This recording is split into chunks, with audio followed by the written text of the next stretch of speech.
Welcome back. In this video, we're going to be looking at some of the setting options you have in Google Drive. So let's skip over settings for the moment and look at these three. This option allows you to install a version of Google Drive on your computer itself. And basically what it will do is it will create a folder on your desktop. Anything you save in that folder will automatically sync to Google Drive. So if I create a Word file and I put it in there and I go to my computer at work and I've also installed Drive there, I turn it on and a minute or so later the file has actually synced up to Drive in the cloud and then back down to my computer. So kind of a neat option. I've took me a while to adopt it, but now that I use it religiously. This is a page that just basically gives you some keyboard shortcuts. So if you don't want to use the mouse, these are quick ways to move around in this environment.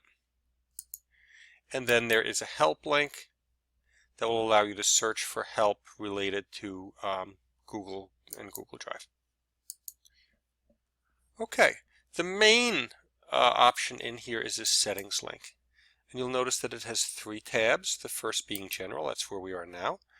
It's telling me that I have 15 gigs of available space and 107 megabytes of that have been used.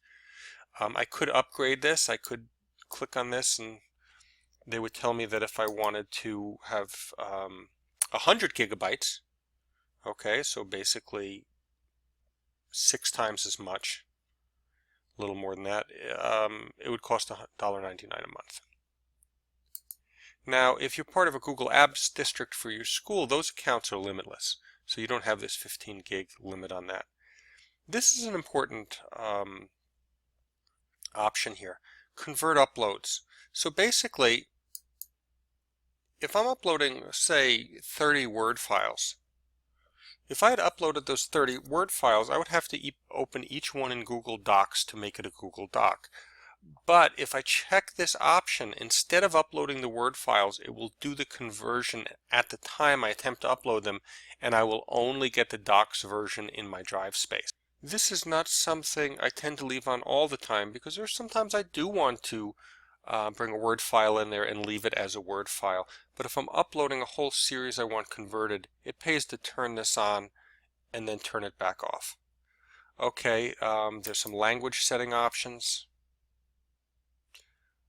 That's pretty obvious. I can add a second language if I want, but currently I'm just going to leave it in English. Offline. Sync Google Docs, Sheets, and Drawings files to this computer so you can edit offline. So this is something, because I do have Drive installed, it's going to keep it constantly in sync from the web to any device where Drive is installed on a computer itself. And that allows me to continue working if I didn't have an internet connection. And the next time I connect up to the internet, it's going to automatically resync all those documents to that space. This is simply how you're viewing the page. I can get some of these things a little tighter together. It's not a major option, but some of my tools a little tighter together for more space if I want to choose either cozy or compact. Create a Google Photos folder. So Google Photos is a place you can store all your images if you'd like, and you can automatically put those photos into a folder on my drive. So if I check that, I'm going to get a Google Photos folder in there, and it will automatically track most of my photos into that. You can read the privacy and terms of service agreements here. On the second tab, you have notifications. Now, notifications appear. If you can see over here on the right, we've got this little bell that'll show you when you have notifications, and it's just little messages that tell you when something has happened in Google. So you'd like to notify me. Okay, so I've checked that. Otherwise, I'm just turning off notifications altogether. And then notify me about what? Well, shared items. If someone has shared something with me, please give me a notification. If someone requests access to a document I have, so they have the link to it, but perhaps I haven't shared it correctly, they're going to get a message that says they can request access, and I do want to be notified about that. And then if there are comments or suggestions made on any of my work. Now, I could choose I'm sorry, I could choose not to notify me on a device, not to come here, but simply to send me emails.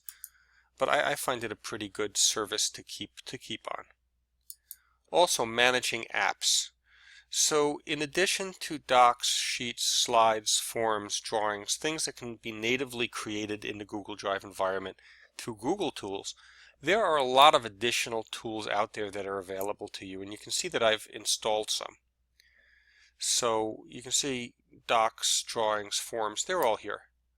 But in addition, I have Lucidchart installed, and I have two apps in this account, one for Awesome Screenshot, which is a quick way to get a screenshot and do some editing, and Flubaroo, which helps you create quizzes and self-grade them.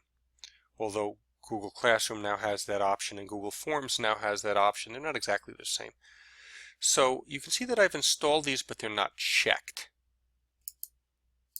So if I check them, they now become available for use. If it's something I use occasionally, but don't want on all the time, I can simply uncheck them. So they're still available. I just have to come in here if I really want to use them.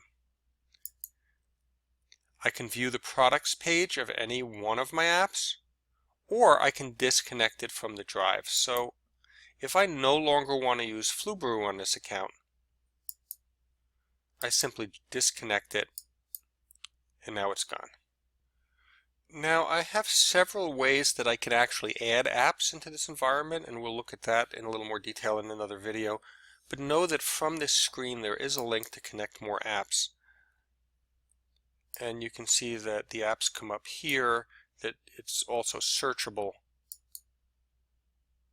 and that it's searchable by different categories as well. So I could search by education, and then a search term, whatever. And to install them, I would simply need to click on it and connect them. But we'll look at that in another video.